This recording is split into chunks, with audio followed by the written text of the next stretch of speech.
The following program is a PodcastOne.com production. He started in a small town in Texas.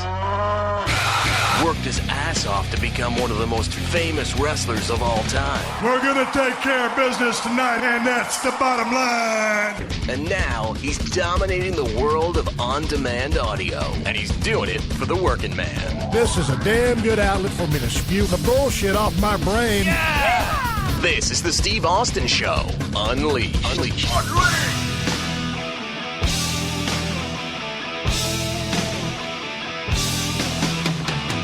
All right, everybody, welcome to Steve Austin Show. I am coming to you from the main streets of Los Angeles, California today. Come here, Hershey. Come here. Hershey the Wonder Dog has stopped to say hello. What's going on, girl? You want to be on the podcast today? Hershey the Wonder Dog just stopped. I'm in here in my office at Studio 316. Hershey the Wonder Dog stopped to get a couple of pets, so I'm petting her. Hershey, you're breathing too loud. Can you go in the other room when I get through petting you? This is a podcast which has never won an award. Maybe your appearance on the show today will give you an award. Will give me an award. I'm scratching underneath her chin. This is her favorite place. She likes me to scratch. Good girl, Hershey. Later on, I will take you on a walk. I cannot say the word because if Moolah hears that word, she will come screaming in here waiting for me to pick up the dog leashes and the shit bags. All right, Hershey goes riding off in the sunset. Hershey, it was good talking to you. Thanks for stopping by the Steve Austin Show. God damn it, I am back from South Texas. And I'll tell you one thing. I had a lot of fun down there. I got my ass kicked by the chigger bugs, but it was good down there catching up work, filling up feeders, and doing all the other cool shit I get to do out there. Feeding alligator. I posted a video of me throwing a rabbit to alligator. Well, I didn't show the video of the rabbit getting eaten by the alligator, but I just showed me visiting with alligator. And on my Instagram account at Steve Austin BSR, just like my Twitter account, I think I had about 170,000 downloads or something like that. And people wonder about that alligator getting that close to that Kawasaki mule. Man, alligator ain't gonna jump in a mule. The alligator's not gonna kick my ass. I mean, you know, I was completely safe. The alligator was safe. Some people always ask me, hey, man, why don't you shoot that thing? I think it's dangerous. I like the alligator. He ain't dangerous to me. He ain't bothering nothing. That's where he lives. That's his home. He lives over in Tombstone Lake in the middle of my property. So it was good catching up with Al. I tried to get him on the podcast, but he had other things to do, so he rejected me. And I got rejected by a couple of people because of their plans to go to WrestleMania. Ended up in them leaving a little bit earlier than I would have liked, thereby negating their appearance on the Steve Austin Show podcast. What the fuck am I, chopped liver or what? Anyway, I'm just fucking with you. Y'all have a good time down there in WrestleMania. I got my wife, my illustrious wife, Kristin, to sit in with me because I was in here in my office all damn day long trying to think, what the fuck you going to do? You going to break down that WrestleMania 25 match between The Undertaker and Shawn Michaels? What are you going to talk about? Yeah, y'all sent me some questions. I can answer those, but shit, I was just lacking creative juices, had a bunch of other shit go on. I got a couple of meetings tomorrow. The contractors next door was bothering me all day. All kinds of shit was going on. Then I had to get some stuff notarized today and FedEx that shit. Something that should have taken about 20 minutes took an hour and a half. So here I am at the nth hour trying to get this show ready to send to Stacy over the 90210 to put together. And my wife, Kristin, finally said, finally. I was trying to hint at her all day. I flat out asked her. She turned me down. And then she saw me just wheels turning, frustrated. She said, well, if you bring the microphones in here, I'll help you out a little bit. So me and my wife sat at our little kitchen table there by the window, and I had to crack that window to give us a breeze of fresh air because it's hotter than fuck over here in Cali today. Had a little bitty old table, and we sit there and shoot the breeze and talk about all the shit we got going on. And with the remodel coming back to Texas, we got a new puppy on the way, and then we bust in some Q&As that you guys sent in, and basically it's just it's a one-man clusterfuck featuring my wife, Kristin, and I hope you enjoy the show because it's really my life. I may be a global icon and a national treasure, but sometimes shit blows up in my face, and sometimes I ain't got fuck all going on either. And the other time, I just don't know where to shit or wind my watch. Jiminy H. Cricket. You'll hear about that saying in the podcast. Someone sent me an email the other day, said I was saying Jesus Christ too much on the family-friendly show. So now it's Jiminy H. Cricket. In today's day and age, with all the PC horse shit, you can't say shit no more without pissing somebody off. I don't know, it just seems like America just... Never mind, I won't go there. Steve Austin, Unleash. All right, welcome to the podcast. I'm sitting at a table over here at Studio 316. My wife is sitting across the table from me. I've got my laptop computer open. It's Wednesday. This is the Thursday podcast that you're listening to. WrestleMania 33 is in Orlando, Florida, this Sunday, April the 2nd. I will be tuned in, seeing what happens, see who wins, see who loses, and see who sets himself up for a future push. Kristin, how do you feel about WrestleMania 33?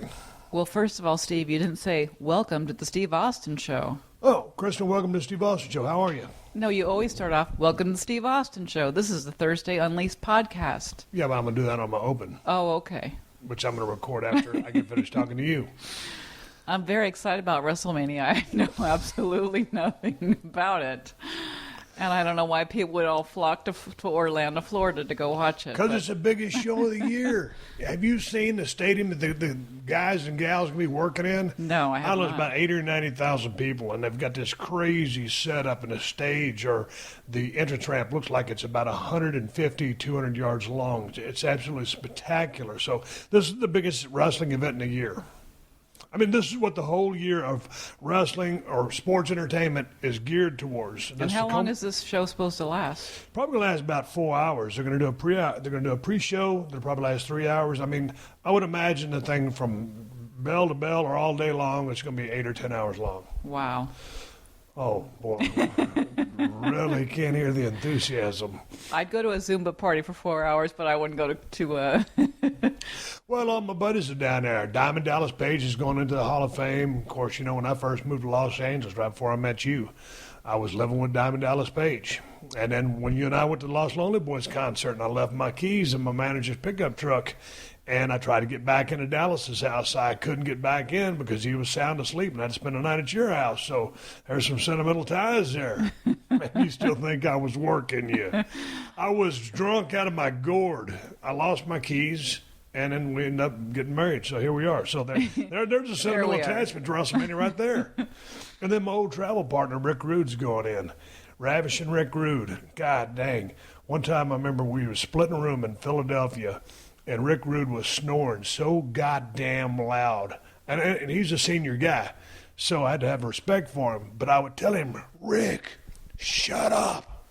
And he'd be quiet. And then he'd start snoring. I mean, it'd be like the drapes are coming off the window. Rick, shut the fuck up. And he'd go be quiet for a second, and then he'd start snoring again from that day on. I mean, me and Rick are very good friends. I had a lot of respect for him. But I never, ever roomed with Rick Rude again because I can't stand when people snore like a motherfucker, like I used to. I was just going to say that. Yeah, but I went to sleep study and got diagnosed with sleep apnea, so now I don't snore no more, right? Yeah, but I had about 8 miserable years of snoring.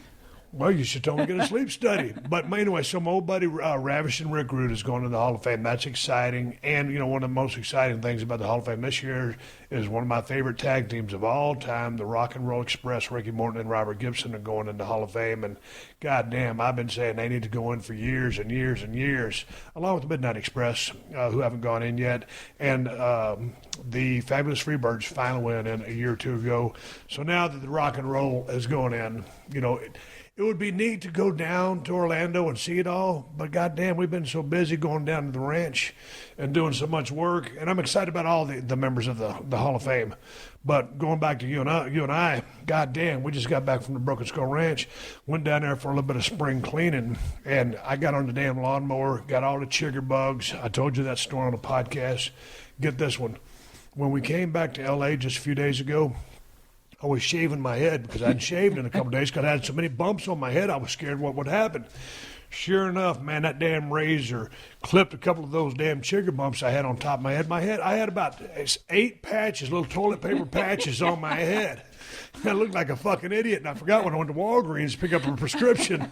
And I had these 8 little toilet paper gimmicks on my head. I won't say it, but you probably look like everybody else that was standing in line for drugs. Man, I tell you what, the Walgreens that we live by, there's some sketchy people over there, no doubt.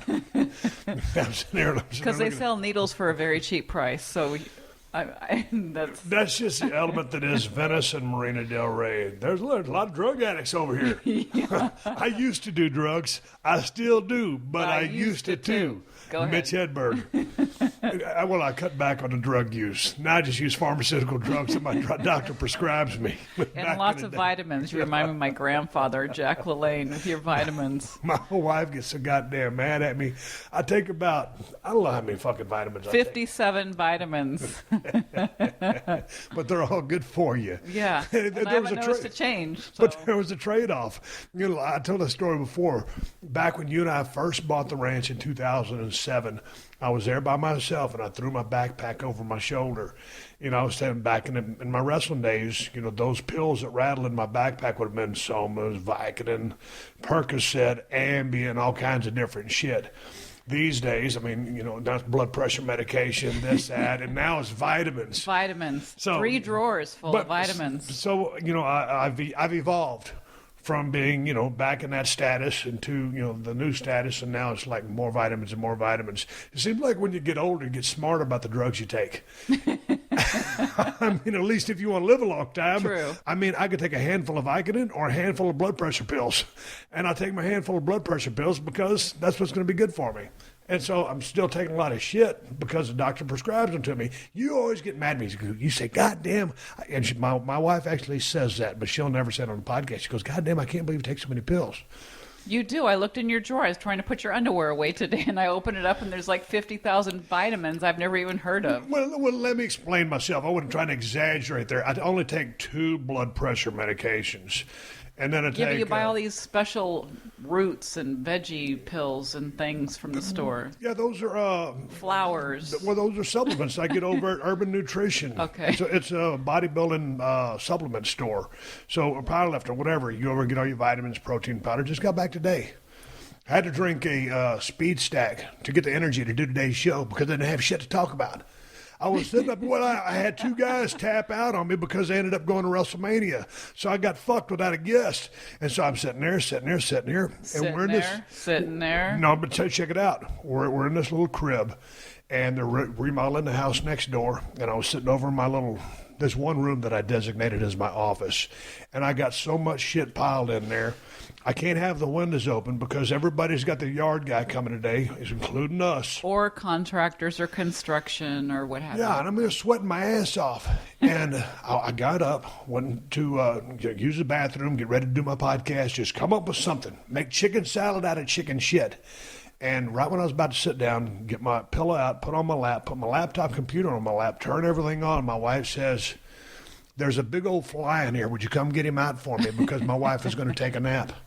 And I'm like, motherfucker. It was a big fly. It was a big-ass fly. So I go in there to the kitchen. I grab the fly swatter. I walk back into the bedroom. Our master bedroom is what we call it. And then I get the fly swatter, and all of a sudden, there goes the fly, and he goes right into my office. I said, okay. I just shut the door and trapped him in there. I said, don't worry about the fly. He's in my office, so forget about it. I came in here and made me a protein shake with the shit that I just bought at the vitamin store, along with all my vitamins. So I go back in there. I sit down. I turn on my computer, turn everything on, get ready to start recording. That big fucking fly starts flying all over the room, so I fucking ribbed myself by trapping a fly in my room. he couldn't get out. And he's loud. Yeah, that son of a bitch was loud as fuck. Loud as Hershey's toenails on the wooden floor one here. of those walking by right now. So I go in there, get the goddamn fly swatter. I missed him twice, and then I crushed him with a fucking forehand. Knocked him on the ground, and then I hit his ass one more time just to make sure he was dead. I didn't want to stun him. I didn't want to knock his ass out. I wanted his ass dead so I could start the podcast. And I know I'm not going to win a fucking award for this thing, but it's a podcast nonetheless. But speaking of the fly swatter, so because we've had so much rain here, for some reason, I'm not sure what those bugs are called, but they look like giant mosquitoes. We had 37 of those in the house from last night to this morning. They are gigantic looking, sort of like mosquito flies. I don't know what they are. They look just like a mosquito, but they're size of a quarter. It's bigger than a quarter. Okay, 50-cent piece. Yes. So anyway, sure enough, there we were getting ready to go to sleep last night. My wife was, Steve, there's 6, 7, 8, 9 of those big mosquito things in here. And she's like, I don't give a shit about them. They look like mosquitoes. They look like giant mosquitoes that have been on the gas. But I don't want that carcass sitting on me at night. Well, I know, but it's not like they sting you and they suck your blood like a mosquito. They just look like a mosquito and they buzz around, so they bother you. So they don't bother me, so I don't give a shit. But since my wife's belly aching and complaining and asked me to kill the goddamn mosquito looks like, if y'all know what these big mosquito things are, please send me an email at questions@steveaustonshow.com and smarten the brother up to what the fuck they are. So anyway, I go get the fly swatter, and I have to get a couple of paper towels because these things are so goddamn big. If you don't pick them up off the floor, you can see a big-ass bug on the floor. So there I am. It's damn dark. It's dark 30. It's time to go to bed. I'm ready to go to bed. It's been a tough day. I had a badass back workout. But my damn wife says, can you kill these 7, 8, 9 mosquito gimmicks? So there I am, husband of the year, swatting these motherfuckers down and picking their carcasses. By the time I finished picking up all the carcasses, they weighed about a pound. I'm telling you, those suckers are big. What are you looking up on your iPhone to see what they are? Because I did see somebody talking about them on our little local newsletter here. And so when we first came over to this house, there's this little mosquito sprayer in the backyard, and it's hooked to a propane tank. And it looked like an outboard motor, actually. It was a little mosquito sprayer. Yeah. And so I picked the sumbitch up and threw it in the trash because it ain't been used in 10 years. But I don't know, because when we're over there at 316 Gimmick Street, we ain't got all those things. We got a couple of them, but not like we got over here. I think his house is, something's wrong with it. It's a mosquito attractant. They're just everywhere here. I don't know what it is. Also because we have more grass over here. Because in our backyard we have that swimming pool, and it's all cement. And we have fruit trees over here. That's right. Yeah. Maybe they're like fruit suckers or something. I want to know what's eating the oranges that are falling in the backyard. Hey, knock it off, Mullah. There's nobody breaking into the perimeter. I got it all cased out. Well, I saw like at least 6 squirrels out there, and I'm sure there's some other rodents. God damn, I was out there picking up the dog shit, and I just used that damn scoop just to pick up the oranges that are half eaten. I don't know what's eating those things, but they're getting plenty of vitamin C. I know we got a possum back there. Yes. Because Moolah hates that possum. There's a couple of rats back there, but there's got to be some other rodents out there. They're the squirrels. They're like gigantic squirrels. They're not just small little squirrels. Oh, man, here's the thing. I was sick and tired. I train over there in my garage at 316. And I brought some dumbbells back from Texas, and I set them back up in my backyard. There's a canopy back there. And I was out there working out yesterday, training back. And this squirrel didn't know that I was back there because they're used to having their run of the backyard. All of a sudden, I got these dumbbells in my hand. I hear this rattling, this commotion. I didn't know what the fuck was going on. And sure enough, this squirrel was looking at me. Damn near did a backflip because I startled the shit out of him, and he hauled ass. So I've got all of the, after not having any nature around, being here in Los Angeles in the concrete jungle, now I'm out there with my friends, the squirrels, the opossums, the rats and the mice, and all the big-ass mosquitoes. I got training partners finally. I was going to ask that squirrel, hey, brother, give me a spot. I'm lifting some heavy dumbbells over here.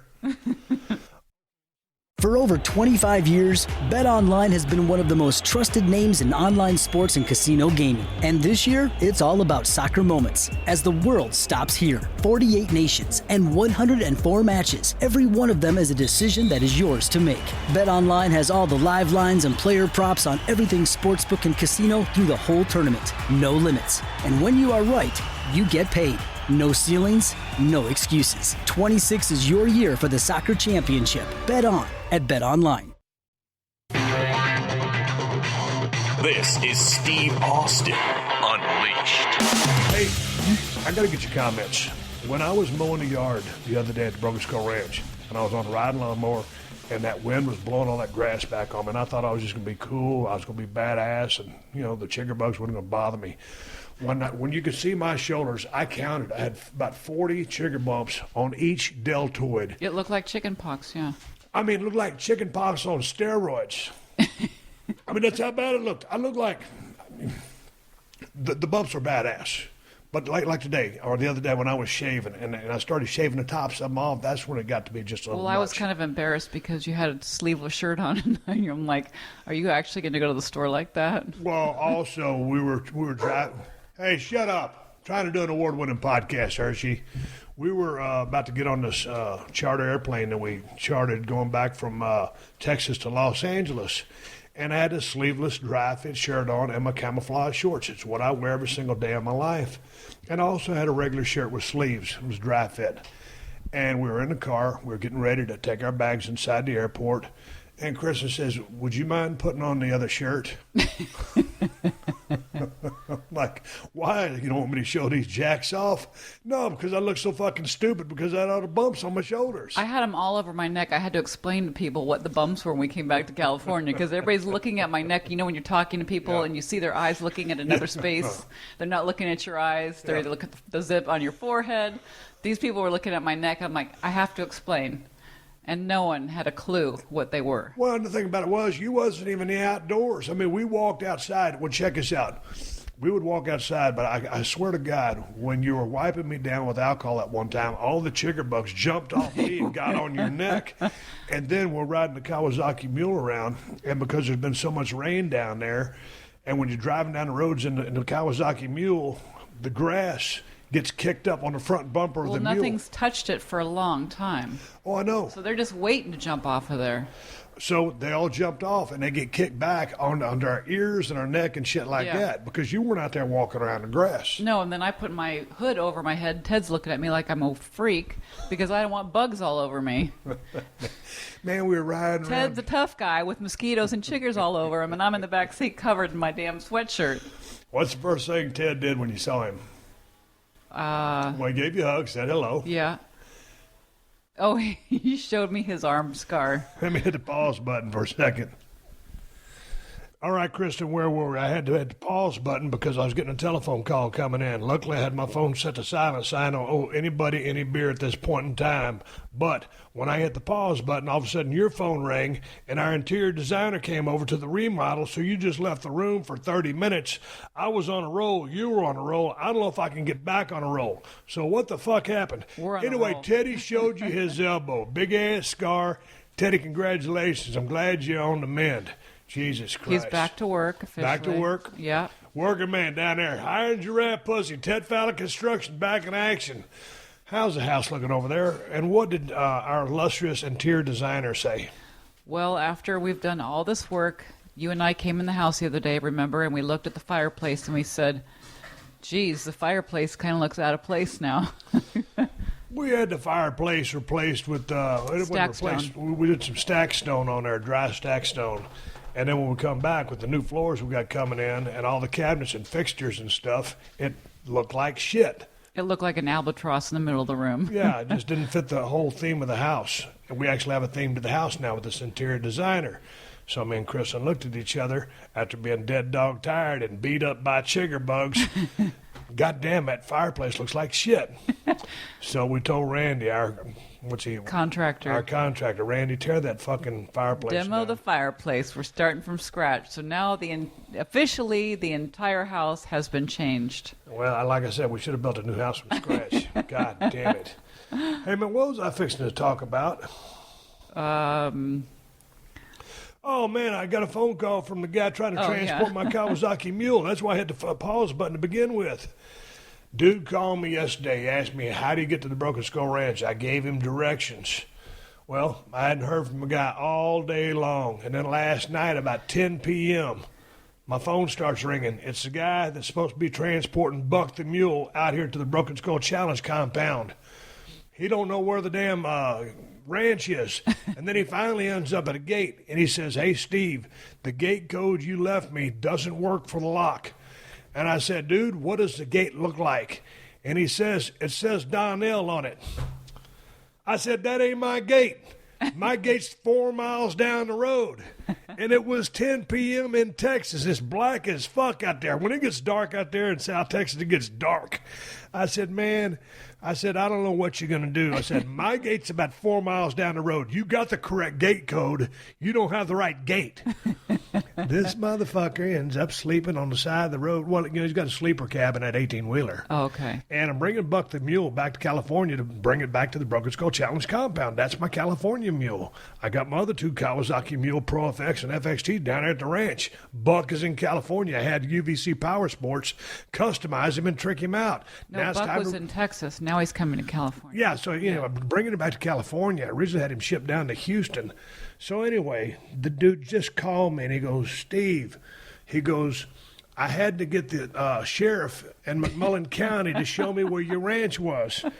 And I said, Wait "Dude." a minute. You have to backtrack because you got a call at 8 o'clock this morning. Oh, yeah. I got a call from 8 o'clock this morning from dispatch. And the lady says, "Can you give directions one more time to the driver?" And I said, "Yeah." And she said, "Okay, he'll call you right back." And the sumbitch didn't call back the whole day until just right then when he was trying to record the podcast. And it's 6 o'clock in Texas. Yeah, it's 6 o'clock in Texas. It's 4 here. I'm way behind on trying to turn this podcast in the station, the 90210. So anyway, I said, "Were you able to get my mule and put it on your truck?" And he goes, "Yes." And he goes, "But there's some things in the back of the bed, the things that are on the deer heads." "You mean those horns?" "Technically, as you know, if you listen to the show, they're antlers, but we call them horns." I said, "You mean those horns?" He goes, "Yeah, the horns." He goes, "I can't have anything in the back, so I took those out." I said, "That's fine. Just bring," I didn't say this to him. I was very, very polite to him, but I was like, "Just bring my motherfucking mule back to the Broken Skull Challenge compound so I got something to ride in California." Anyway, I don't know when he's going to get here, and he goes, "You're Steve Austin, right?" I said, "Yep, that's me." He goes, "Well, I didn't know I was hauling your mule." I goes, "I got to take a picture with you. Is that okay?" I said, "As long as you bring my motherfucking mule, I'll take a bunch. I'm going to make a movie together." It'll be the movie of the happy Kawasaki mule owner receiving Buck the mule in California at the Broken Skull Challenge compound, starring Steve Austin. Super nice guy. The dude slept on the side of the road in his sleeper cab in his 18-wheeler because it was too dark to find a goddamn gate. God damn, son of a bitch.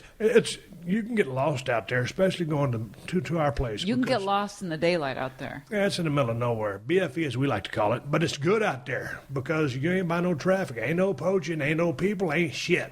Nothing. God damn it. No grocery stores either. We got a bunch of chigger bugs out there, and we got some big-ass deer.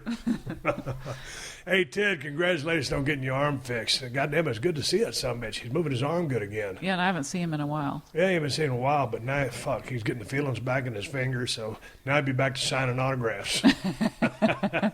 Well, he did bring you something cool. What? That nice flag that gentleman made for you. Oh, yeah, man, I got to give that dude a shout-out from North Carolina. Some guy works in a paint and body shop, made me an American flag. It had BSR in it, red, white, and blue. It had kind of tattered like it had been kind of war-torn, but it was made out of metal, and he painted it, and it was awesome. I didn't bring it back. I had it on top of the suitcase, so when I go back here pretty quickly, I'll bring it back. But I forgot your name, but thank you very much. You took a picture of his address, I think. Oh, yeah. I'm going to send him something. Oh, good. What else do you want to talk about today? Well, I was just reading about a great white shark swimming in the beach of Manhattan Beach. A great white shark swimming in Manhattan Beach. To you people that are listening overseas in the United Kingdom and all those other places that listen to the show, Manhattan Beach is about 10 miles from Marina del Rey. So what you're saying is... People are actually at the beach swimming in that water today while they're filming a great white shark swimming to the... When you first gave me that news, I was going to jump on my Bronco and Hershey the Wonder Dog, go down there and whoop that damn shark's ass so nobody had to lose a limb, lose an arm, leg, die. And Kristin thought, this would be great. you wanted to go down to Orlando and see WrestleMania 33, and, I wasn't going to participate. I wasn't going to wrestle. I'm officially retired. But if there's a great white shark and he's out here about to harm some human being, and he's in the Pacific Coast, this is my territory. He done lost his Los Angeles privileges. I want you, great white shark. I want you in the worst way possible. I will see you in Orlando at WrestleMania 33. I have not called Vince McMahon. I have not called Triple H. I have not called anybody with any authority from the World Wrestling Entertainment Company. But there's no way that this match should be off of that card. Dare I say, even main event this motherfucker. It could be epic. There are going to be 80 some odd thousand people there. There could be more. If they announce this as a special attraction, they could put in an extra damn section of stadiums. 150,000 people there, Kristin. I might be in Orlando. Stone Cold Steve Austin versus the Great White Shark. I'm just not sure how he's going to get there. That's one thing. I can get on a private jet and fly down there. This motherfucker going to need some water, so it's probably, you know what, we'll film it via satellite. We'll film it in Manhattan Beach live. Yeah, there you go. Satellite it. We can put you in one of those shark cages. Shark cages are for sissies. I ain't no damn sissy. If I'm going out there if I'm going to fight that shark, I'm going to go out there with a T-bone steak right here on the top of my head. Bring it, motherfucker. All you have to do is go shave your head and enough. God damn, you talk about blood in the water. But all I do is bust out them little toilet paper patches. That wouldn't look good for my promo reel. No. God damn it. There was something else I was going to talk about, and I can't remember what I was going to talk about. Well, I know they recently opened up a Los Pollos Hermanos here in California. And for you Breaking Bad fans like we are, Los Pollos Hermanos was the franchise that Gus Fring. Yes. Of Breaking Bad. And they're giving away free curly fries That's and water. That's easy to say. For free. I always get excited when that word comes up. For free. That reminds me that, I've been telling you people, I told you on the last podcast, you got to watch Southpaw Regional Wrestling. Because everybody's performances are so epic on there. But one of the most favorite parts of it for me is Ric Flair doing the fried chicken advertisement commercials. Woo, crispy. Woo, tangy. You got to hear Ric Flair do it. I ain't going to worth the shit. But anyway, so yeah, way to go, Ric Flair. What else was it we were going to talk about? I don't know. Were you going to take questions today? I was going to take a few questions, but I keep getting the same goddamn questions. The questions at SteveAustinShow.com, so I don't know if I can do any questions. There's some other shit I was going to talk about because I was driving in traffic the other day. I recorded a family-friendly podcast because I was running some errands and went to visit a friend of mine downtown. And I said, you know what? I'll just take my microphone and record while I'm in Los Angeles traffic. And it's getting close to Tuesday. I need a family-friendly show, so I'll just drive through L.A. traffic and talk while I navigate driving through the streets of Los Angeles. It was amazing, Kristin. I talked for an hour without saying one single cuss word because I knew I couldn't cuss. In the car while you were driving in L.A.? Yes. That's unbelievable. And I would think that I think my blood pressure stayed low, didn't get all jacked up driving the streets of Los Angeles. It was epic. Well, so, maybe we should take your blood pressure now. Well, I almost did that because, when I had to push the pause button, when the guy called to deliver Buck the Mule, and you had to go see the interior designer, and then you're talking over for 30 minutes, I'm on a roll. I'm chomping at the bit to get this damn show done. So I thought my blood pressure might have went up. And I think I forgot to take my blood pressure medication this morning because I took my other 50 pills. You probably forgot to take your Alpha Brain to remind you to take your blood pressure medication. No, I did. I did forget to take my Alpha Brain this morning. I had it set out on the counter. And then I came back this morning and I said, man, I feel kind of stupid. Did I take my Alpha Brain? Because I don't feel like I did. And sure enough, there it was on the side of the counter. I'd forgotten to take it. I did see that pill out there. That was the one. That was my Alpha Brain. Sometimes I got to take an Alpha Brain to remember to take the next Alpha Brain. So I took it, and now, E equals MC squared like a motherfucker. Yeah, you're on fire. Hey, I'm on fire. Jesus Christ. I had two guests tap out on me today. So this hasn't been my day, Kristin.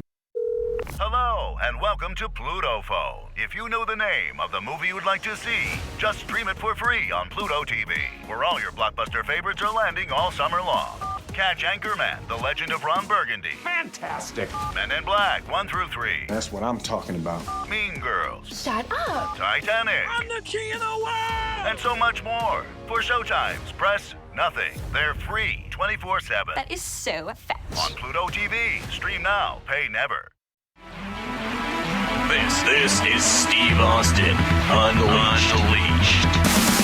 All right, everybody, welcome back to part 2 of the podcast. And here's my illustrious wife, Kristin, over here at the 40 by 40 inch square table over here by the damn window. I got the window open so a breeze can come through here. Hotter than fucking the marina today. It's not hot. It's like 70 degrees. It's hot to me. I'm over here sweating my ass off. I got a podcast turn in. Fuck, I ain't got no content. I ain't got shit. And you think Texas is hot? It's like 95 degrees there. Yeah, I mean, shit, all my guests tapped out on me. What the fuck, am I chopped liver over here or what? Jesus, H. Christ on a popsicle stick. Hey, man, the other day on the podcast, I said Jesus Christ about 3 times. Dude emailed me and said, hey, man, you said Jesus Christ 3 times on the family-friendly podcast. That's taking the Lord's name in vain. I can't believe you did that. I emailed the guy back. I said, what the fuck are you talking about? I said Jesus Christ. I said, I didn't use his name in vain. Is that blasphemy, Kristin? Help me out. Well, I've heard it is, but... Just by saying Jesus Christ?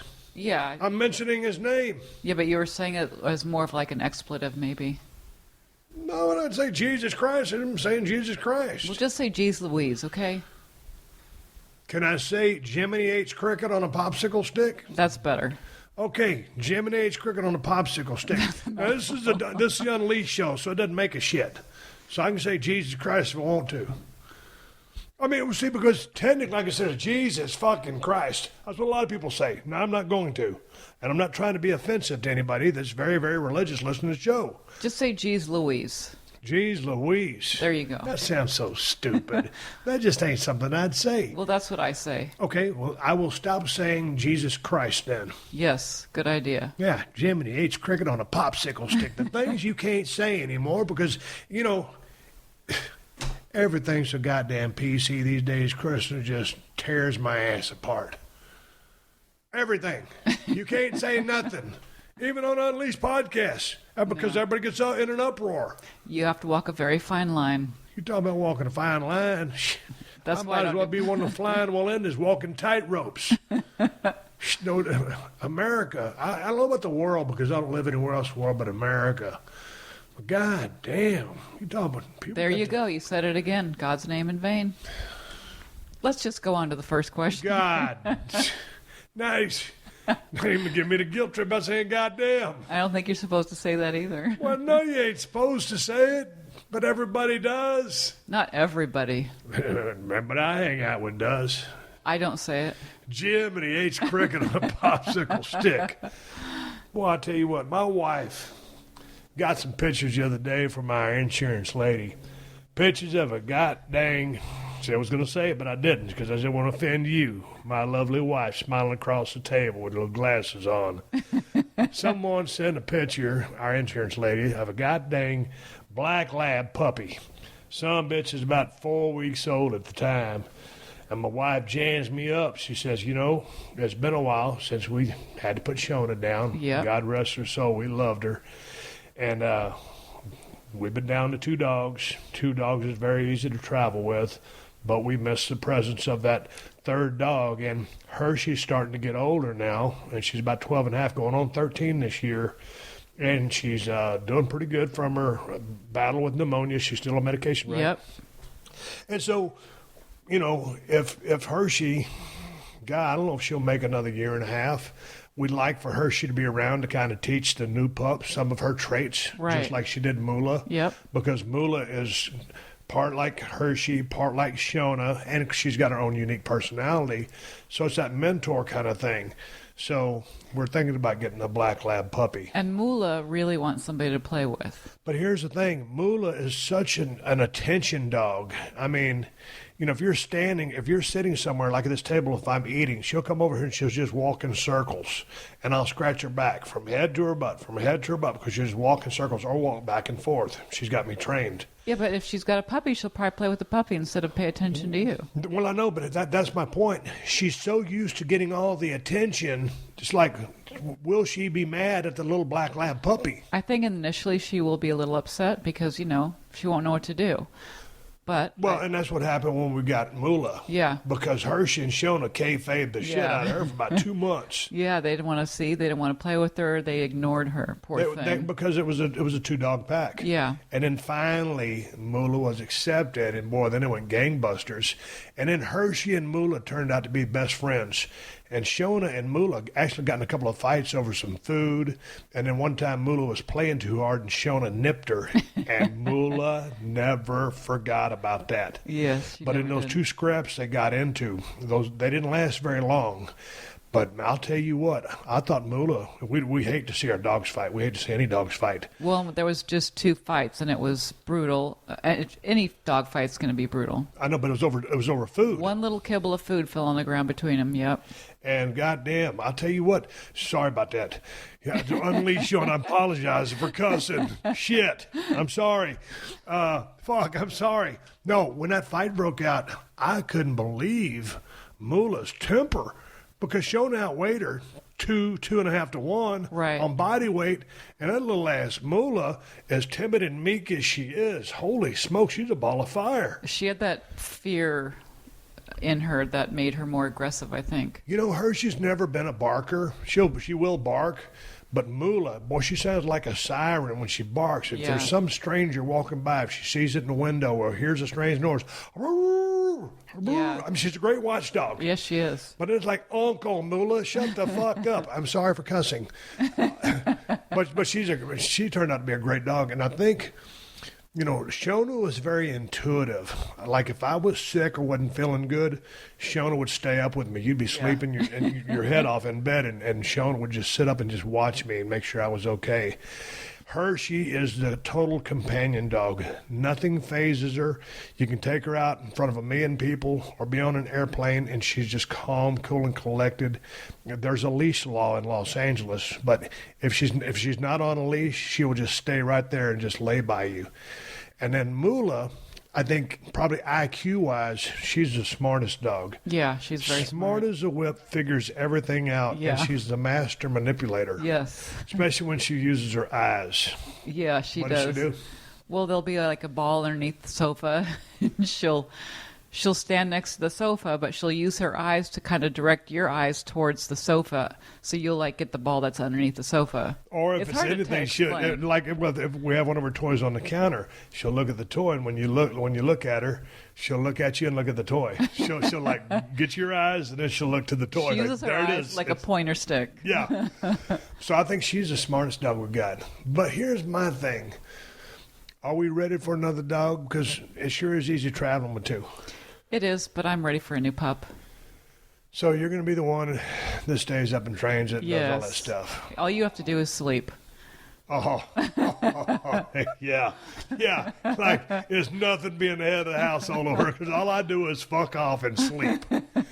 Yeah. I'll be getting up every 2 hours to teach the dog to go out to the bathroom outside. But the good thing is we're at 317 Gimmick Street, and it's okay if the doggy has a little accident here on these old wood floors. No, it ain't okay. Just because it's a puppy, I don't want to piss and shitting everywhere. I know. That goes with the territory. I get it. Yeah. But you ain't got to call me out on a worldwide audience for being lazy and like I don't do a goddamn thing around here. Well, so we're going to go out on Friday, if you're available, to pick up our new pup. I think I'm available. I got to call my agent. I could have an important meeting with Steven Spielberg or George Lucas. God damn it. What was some of the things you had written down there? You were just on the phone with my brother talking about a silent auction. Oh, goddamn. My brother-in-law went to a silent auction. I said, man, you better take a hearing aid because you ain't going to be able to hear that goddamn thing. All his buddies went home with a bunch of cool shit. He didn't come home with nothing because he couldn't hear the auctioneer up there. But I'm bummed. Goddamn, I sold that sumbitch one of my buggies, and it was broken. And we took that thing to the shop down there in South Texas, and they had allegedly fixed it. And then it started running like shit again. I put a fuel pump on it. Then they came out to the ranch and allegedly fixed it again. Well, hell, in the meantime, I sold my brother-in-law that buggy, and he just took it to the shop and had it fixed properly over there. Well, and he works on these things, so he happened to be able to fix it as well. So. Yeah, but goddamn it, I got an $1,800 bill out of some bitch's repair shop, and they didn't fix the goddamn thing. Right. So I got to put a call in and see about settling the score here because I only pay $1,800 for something to get fixed. And then my brother's driving around your buggy around with no problems now. Yeah, but now I'm riding 100% Kawasaki, so Yeah. I'm in a good place. Yeah. Good luck with that son bitch. Jesus. Almost There said you it. go. I didn't say it. Okay. I just said Jesus. Okay. Because, I mean, Jesus could be anybody. Jeez Louise. Jeez. I'm going to say Jeez. All right, well, go ahead. You were going to take some questions today, I Steve. got a question. Somebody sent me here the damn questions at SteveAustinShow.com. Says, hey, Steve, I love your show, especially love the shows you do from Broken Skull Ranch with Teddy during hunting season. Well, I tried to do one with his ass the other day, but he got too busy doing his work. Anyway, he says, my question is, how many sheds do you usually find in a good day at the ranch?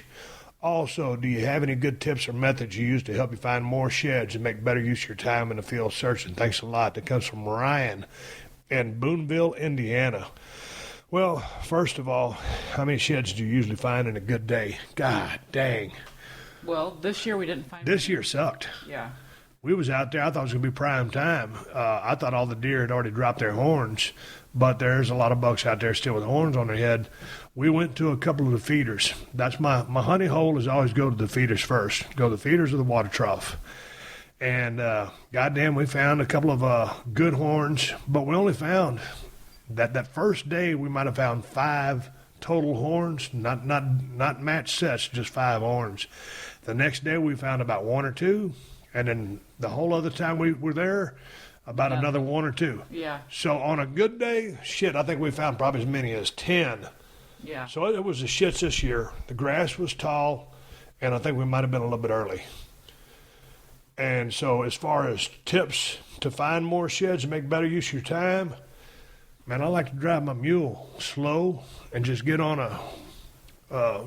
like a food plot or something like that. Like you're mowing the lawn. but Almost you're like I'm not. mowing a lawn, Yeah. just comb back and forth, and I'm just looking for those horns to stick up, just those tips, or it might be reversed and just look for that dome. But the best time is kind of like when the sun's coming up, or a good midday, or right there, about evening when that sun's still high in the sky, so you can catch them horns kind of glistening. Because that one time we went, it was getting kind of dark 30. Yeah. Because you don't really see the white in those horns get caught by the sun, so it's hard to see them. I couldn't see because there's too many damn mosquitoes. Goddamn, the No-See-Ums down there were a motherfucker this year. The what? No-See-Ums, those bugs that you can't see, Oh. they were getting in our eyes and They're we were called breathing them. No-See-Ums. I never heard of that. Yeah, No-See-Ums, look it up. Okay. I mean, it's like a gnat. Yeah. So it's just like a pack of gnats because you don't really see them. They just, all of a sudden, you're riding your mule. They're and it's- everywhere. Yeah. Yeah. But goddamn, those things are bad. It's like you got to wear a mask or something. You got to wear some protective goggles. Yeah. I always here's a safety tip for you. Goddamn, you're thinking of all the places Steve's talking about picking up shed horns, No-See-Ums, and gnats. He's going to give you a safety tip. If you're driving a motorcycle or a four-wheeler or a UTV, always have some type of eye protection on. You can wear a helmet if you want to. I don't wear a helmet because I'm always driving slow. But the other day, me and Kristin were driving. I told you that bug hit me right in the goddamn eye, right underneath my glasses, Yeah. on my cheekbone. I swear to God, that bug weighed about 2 pounds. Remember? Well, when you're driving, 30 miles per hour. too. Yeah, you're going 30, and the bugs were going 10, 15, 20, In or the whatever. opposite direction. Yeah. But, man, if I hadn't been wearing my glasses, I'd be wearing an eye patch right now. And so when nighttime comes, I always have my clear lenses because nighttime is just like any other time, man, because you can't see shit if you get your headlights on. So my recommendation is always wear eye protection when you're riding your motorcycle, your buggy, or your ATV. And now here's another question for you. Let me pull one up, Kristin. Kristin, you want to answer a question? Sure, Steve. I ain't got one for you. Oh. Nobody knew he was going to be on the show. I didn't know he was going to be on the show. Hey, Steve, love the show. I've been listening since the beginning. Thanks. I appreciate that. So my question is, when a guy botches moves constantly in the match, does it give you full permission to legitimately slap or punch the guy to wake him up and focus? Thanks. Rob Anderson from the UK. Hey, Rob, thanks for the question. It's funny. I was just watching a video on Perry Saturn, and he was working with a guy, Mike Bell, way back in the day. And Mike dropped him on his head a few times, and Perry kind of went off and throttled him. He apologized for it and owned up to it. But that was a case of a guy botching some moves, and Perry kind of lost his temper. And I hope Perry's doing well. I know he's not in a great place right now, but I just saw the video on YouTube.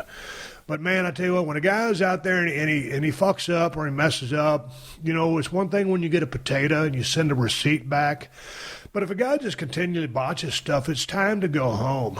You know, I did it in a few matches when I was early in my career because I don't hear very well. I couldn't hear the guy's calls, so I'd fuck up high spots and mess shit up, not intentionally. And luckily I was working with, you know, very savvy, you know, veterans who were patient with me. And they weren't going to try to whip my ass because I was in pretty good shape. But it was time to go home, or they'd just get on all offense, and I would sell, and then we'd go home. But no, it doesn't give you license. It doesn't give you any permission to just throttle a guy. It's just that some guys aren't that great. Some guys are a little slow. Some guys never really pick it up. And so you just have to have the patience to deal with those people. They're going to come along at some point in time in your career, and we all deal with it. And, you know, back in the day when I was green, you know, I didn't necessarily hurt anybody, but, you know, I was fucking some shit up. And it's just a learning process. But when a guy messes up, the best thing is to be patient. Try to settle him down. He could be nervous. Grab a hold. Say, hey, brother, you okay? And continue. Or go home, but go home in a business-like fashion. Nobody's out there in the squared circle to try to hurt the other guy. It's a cooperation thing, but fuck-ups do happen. When they do, remain calm. It does not give you liberty to trash the fuck out of them. But there have been many stories, and you have heard them just like I have, of guys losing their shit and throttling a guy. Going to another question. What do you think about that, Kristin? What I took out of that is that you still don't hear. What? God damn it. Well, Kristin, believe it or not, there's a question here for you. It comes from Dennis Carey from Winter Park, Florida. Now you're really putting me on the spot here, Steve. Oh, it's these ones. Hey, Steve, this time I have a question for your illustrious wife. He even spelled it right. Illustrious or wife? Both of them. I recently went vegetarian, but I still eat eggs because what's a guy to do? So does she eat them gimmick foods like veggie bacon, veggie burgers, veggie sausage, and whatnot? Does she make you partake in these as well, or maybe slip some broccoli inside a chicken breast when you're not looking? Love the show. Thanks. All right, Dennis. First question. Kristin, do you eat veggie bacon, veggie burgers, veggie sausage, and whatnot? There's certain soy products that I do like, but some soy products that look like meat I don't like because I don't like the looks of meat and I don't like the texture of it. So I've eaten veggie burgers. I like veggie burgers as long as it's vegetables and not like weird stuff that makes it look like a real hamburger. Is that a soy product? Yeah, usually they're soy, or you can get actual vegetable burgers now at like Whole Foods and stuff. But there's certain products like that I do like. I'll have a veggie sausage sometimes. You like them giving some Morningstar. Yeah, but there's those. I've seen them. They make them look like chicken tenders and stuff like that. I don't. That just makes me. You don't like fake chicken tenders and shit like that. But you eat veggie burgers. You do like your veggie sausage. And I do make spaghetti for you sometimes with my soy meat or my ground beef crumbly things that kind of look like. And I'll admit that shit's as good as spaghetti with beef. Yeah, you like it. And when he says whatnot, I'm assuming that he means like tofu. I do like tofu, but I recently read an article where they say soy products aren't great for you. So I was trying not to overdo it, but I do like tofu because it kind of takes on any flavor that you want it to when you're using it to cook. So, but I love vegetables. I just, I could eat salad every day and vegetables every day. Well, here's a question for you, and this is from me because you'll eat egg whites, but you won't eat the egg yolks. Now with me, I eat mostly egg whites, and then I'll put in like 1 or 2 yolks. Why won't you eat the yolk? I don't know. I don't like the yolk, and I don't like the little white thing that attaches the yolk to the egg white, so I take that out too. I know this is weird, but I just strictly like the egg white. The yolk is like a fetus or something to me. Come on. But I don't know. It just grosses me out. Jiminy H. Cricket. And he goes on to ask, does she make you partake in these as well? Well, no, because I eat everything. And sometimes, like she says, she'll make that vegetarian spaghetti sauce, and I'll eat some of that shit if I don't feel like hamburger or whatever. But I'll do like quinoa with vegetables in there and things. You always eat it. You like some it. of the stuff she makes, I'll actually eat. Yeah. But for the most part, man, I'm a meat eater. I'm like a caveman or a T-Rex. Yeah, but you get tired of eating meat too, though. Oh, man, well, today I've had 3 protein shakes mixed up in my blender. And I got to ask you a question, because here's the way I'm making these protein shakes. Dig this. I'll get 2 cups of almond milk or coconut milk, and then I'll put 2 scoops of protein. So you got about 45 calories a cup of the coconut milk, so that's 90 calories. And then you've got 220 calories in the protein, plus 60 grams of protein. Then I'll drop a banana in there, 2 tablespoons of MCT oil, and then, what else do I put in there? Oh, yogurt. Then 4 ounces of non-fat yogurt. So you're looking at about 600 to yogurt. 700 calories. Jeez. And I've had 3 of those today because, for some reason, my illustrious wife hasn't seen fit to cook those chicken breasts I got in there. And I've been trying to shit out a podcast all day because normally I cook all my food. Kristin always cooks dinner. I cook my breakfast, and then We take turns during the day if I'm here. I'll make You've been here all day, you ain't cooked shit. I hate to call you out on the podcast. I've had a lot of work to do today. You have. I'm sorry. I'm just kidding you. You know, I'm just ribbing you. Kristin's brother called a while ago, and he was talking to me about getting some hands made, and I said, I've been drinking protein shakes because my wife was too lazy to cook. I was kidding. I know you were. Okay. Will you cook me some chicken breasts? I've had 3 of those protein shakes because sometimes I'll get stuck on these podcasts and then I'll end up eating like 2 meals in one day. That's like 1,000 calories. You can't get by on that. And I've been trying to jack my calories up to about, I think I'm up to about 3,500 to 3,700 because I ain't been eating enough. Why you look at me like that? Because if I drink one of those shakes, I wouldn't be hungry for 3 days. No, don't get me wrong. I'm going to be a barrel of fun to be around here in about a couple hours, if you know what I mean. But as far as her slipping broccoli and chicken breast or something like that, I eat broccoli to begin with. Yeah, you do. You like it. I eat cauliflower. I'll get my veggies in regardless. But, yeah. I have made I flatten chicken breasts and I'll roll with spinach and stuff. That's good, but I haven't made that in a long time. But there's plenty of veggies you can sneak into meats. What's your go-to vegetable? I know this sounds crazy, but I love lettuce. You're like a goddamn rabbit. I love salad. I love lettuce. I love broccoli. I love any vegetable. The only 2 vegetables I do not like are mushrooms and eggplant. Boy, I'll tell you what, if there's one thing I can't stand is we go to a fucking restaurant and my wife puts her order in and she'll say no mushrooms or eggplant. And I always say that because I don't like either. And all of a sudden she gets her dish back and sure enough, there's either some mushrooms in that sumbitch or there's an eggplant. It's like, did you not hear when she was placing that order? It goes back to that question a while ago. If the guy's not hearing high spots, he's fucking shit up. So my wife's not going to throttle the person for bringing the eggplant and the mushroom in a dish. I just have to pick it all out. Well, no, but sometimes they go remake it. So there I am with a plate of food, but I got to wait on your shit to come back because I can't be rude and eat in front of you. So I eat behind you. Why is that guy eating behind his wife? Oh, they fucked up her order. Hey, man, here's a question. Hey, Steve, I've been meaning to ask you this for a while, and it recently came up in the Adam Cole podcast. Had a good time talking to that guy. But unfortunately, you did not elaborate on it. Baltimore, 1998.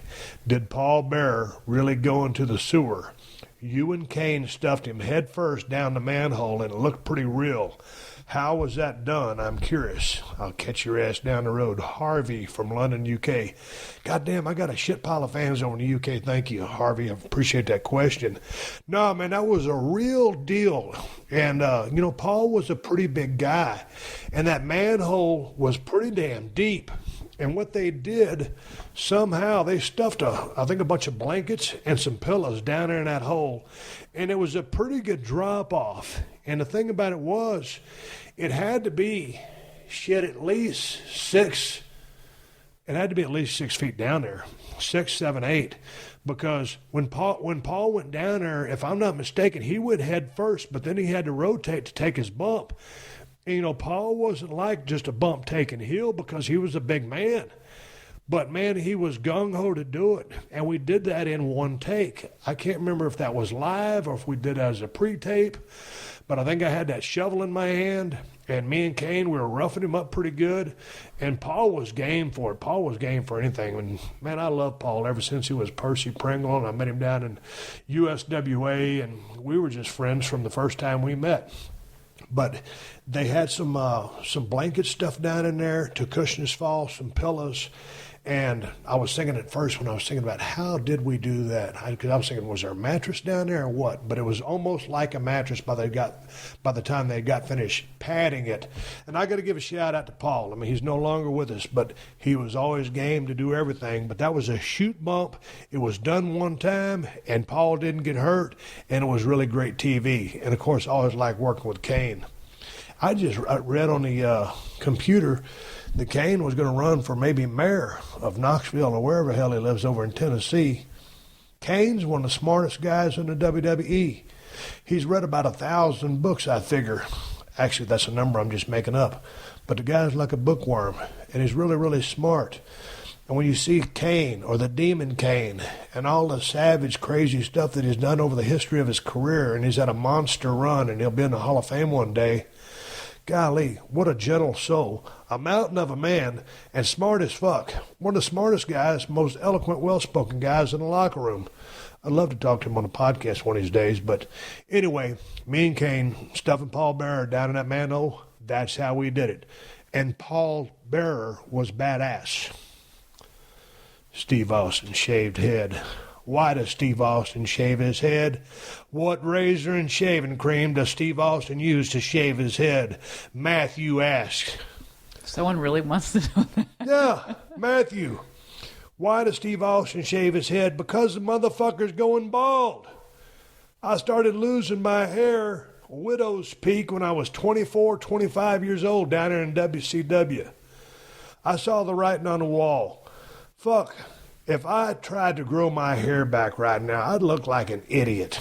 With all due respect that people are losing their hair and won't cut it, I would look stupid as fuck. So shaving my head, the fact that I was going bald, turned out to be the best thing that could have ever happened to me. Because of stunning Steve Austin, you know, back in my day when I first got into business, I was actually a pretty good-looking cat with a decent physique. But when I turned into Stone Cold Steve Austin, that hair would have never worked. I cannot picture you with hair. You've seen those pictures of me. I know, Every but now and then someone will tweet me one. It's not like I carry around a photo album of my career and say, here's a picture of me when I was 26 and had a head full of long, blonde, beautiful hair. So I shaved my head because I'm going bald. And so for all practical purposes, I am bald. And it works for you. Yeah, it works for me. But, man, sometimes, you know, like when we're in deer season or whatever, I won't shave for about a week, week and a half, and I'll start looking pretty shitty. And then I'll always tell my wife, I said, I think I'm going to go ahead and grow my beard out again this year. And my wife says, do you have to? You look so much better without your beard. You look so much more handsome when you're clean shaven. See? Yeah, I'm a good one. She's over there rolling her eyes. What razor and shaving cream do I use? Man, I like a twin blade razor. As far as shaving cream goes, any of it will work. I like that kind that gel is blue, and then you rub it on your head, it turns white or whatever. So shaving cream is shaving cream. Half the time I run out down at the ranch, and I'll just use soap and water. And my other trick is when I'm in a hotel sometimes, if they got those little gimmick conditioner bottles, I'll just squirt conditioner all over my head and on my face. As long as you got something slippery for some kind of lubrication, I don't let it sit on there long enough to soften the whiskers up, and that's all you use. But soap and water will work any old day in the week. That's an interesting question. Well, Kristin, you shave your legs every goddamn day. Yeah. What do you use to shave your legs? Soap. Soap and water. Yeah. Here's the thing. And your leftover razors. Why you got to shave your legs every single day? Is that normal for like all of your friends? I don't like stubble. Well, I don't either. Well, there you go. Well, can't get hot about it. Hey, what else are we going to talk about? Absolutely nothing, Steve. Hey, man. There's the same question. When a guy botches a move, can you beat the fuck out of him? No, you can't. Here's a Metallica question. You haven't been shy about your love for Metallica. Any thoughts on the new album, favorite tracks? And with you being on the road so often over the years, have you ever had a chance to see them live? Matt from Omaha, Nebraska. Hey, thanks for the email, Matt. Here's the thing. I ain't never seen Metallica in concert because I don't really like going to concerts. But my wife is a Metallica fanatic. I would say fanatic. Yeah. I've seen him a lot, many times live. Probably 6 or 8? At least, yeah. At least. Yeah. But you also like to go see Tool? Tool, Pantera, Soulfly, Clutch. Gosh, I can't even. No, but those are the ones Yeah. you've seen over and Yeah. over and over Yeah. again. But I ain't never seen Metallica. I'm really intrigued just by the history of the band. And I was watching The longevity of the band. the really. longevity Yeah. of the band, the way they've kind of, evolved over the years. And from, man, that crash that killed, Cliff Burton, Yeah. the original bass player. Yeah. And just the way they kind of evolved as songwriters and the relationship between Hetfield and Lars Ulrich, and of course, Kirk Hammett. Yeah. And, when they brought him on to play lead guitar. And then, Dave Mustaine, left Yeah. to do Megadeth because the personality thing wasn't really working. But all the members of the band, I just think that it's a fascinating story about how those guys were kind of like, they were revolutionary. But And we just haven't the- really listened to the new album. I've heard a couple of tracks on Sirius XM, but I really haven't listened to the whole I album. haven't heard anything off Yeah. the new album, but so it's something maybe I'll check out. But Yeah. I've been really getting into a lot of their older stuff, and I've been listening to a lot of the stuff lately off the Kill 'Em All album. And here's one thing that I didn't really know too much about, but I know that James Hetfield is actually into hunting. Oh. So it'd be neat to have a conversation, not so much to retrace their rock and roll roots or their heavy metal or whatever you want to call it, roots, because so many people have talked about their stories so many times, myself included. I don't really care to talk too much about it. I really talk about other things. I'd like to sit down and shoot the breeze, just talk to a guy about hunting and cars, because I know he digs both. But anyway, shit. Hey, Kristin, that's about an hour's worth of conversation. I think we ought to take this podcast home. I think I'll do my close and I'll do my open, and there's a lot of shit I got to do, and then I got to train shoulders in the backyard. And I'm going to Zumba. Kristin is going to Zumba today. You lucky rascal. Kristin, thank you for picking me up on this podcast and helping a brother out. You are very welcome. Well, helping your husband out in this case. Wait, are you called a global icon and a national treasure? Yeah, Giant. You can call Giant, me, yeah. okay. You just call me Steve-O. Okay. But, anytime you can hang out with a global icon and national treasure, which I'm you honored. do 24/7, yeah, I'm honored. All right, everybody, give me the go-home cue. It's time to wrap up this podcast and ride off in the sunset. I want to thank my wife for helping me out in short notice. And as far as something to watch, you got to watch WrestleMania 33 this April 2nd, Sunday, live from Orlando, Florida, on the WWE Network for $9.99 a month. Holy shit. Do not miss WrestleMania 33. I'm going to be doing a show about WrestleMania 33. I don't know who I'm doing it with, but I'm going to be talking about it. Hopefully all the guys and girls get off and have a great night inside the square circle. It's WrestleMania 33. Congratulations to all of the 2017 Hall of Fame inductees. I'm proud of y'all for busting your asses and doing enough inside the squared circle to go into the Hall of Fame. Hell of a class going in this year, headlined by Kurt Angle and, of course, my real good friend Diamond Dallas Page and everybody else. It's from the Rock and Roll Express. Jesus, it's about time these guys went in, so congrats to that whole damn class. Hey, ProWrestlingTees.com/Steve Austin has all the shirts I've been wearing during the filming of the last season of Broken Skull Challenge. And the best damn IPA on the planet is Broken Skull IPA at El Segundo Brewing Company. You can get it at Whole Foods and Total Wines if you live in Cali. And if you don't live here, check InsideTheCellar.com to see if they ship to your state. And don't forget about my website, BrokenSkullRanch.com. They got everything Steve Austin related, including the Cold Steel Broken Skull knife and the new working man knife. You want a real cost-effective, badass, sharp working knife? Check out the working man from Cold Steel Knives at BrokenSkullRanch.com. Hey, got to say one more thank you to all the fine sponsors of the Steve Austin Show. That's how I'm able to do this podcast for you twice a week for free. And you can find all my sponsors at PodcastOne.com. Just click on the Killer Deals button at the top of the page and then click on the Steve Austin Show banner. And just a reminder that the Steve Austin Show is also a participant in the Amazon Associates Program, an affiliate advertising program designed to provide a means for me to earn fees by linking to Amazon.com. You can link to Amazon at PodcastOne.com by clicking on the Killer Deals button at the top of the page. Hey, folks, keep listening. The 60-second AP News headlines are coming up next. Until then, my name is Steve Austin, and I will catch your ass down the road. Download new episodes of Steve Austin Unleashed every Thursday at PodcastOne.com. That's PodcastOne.com.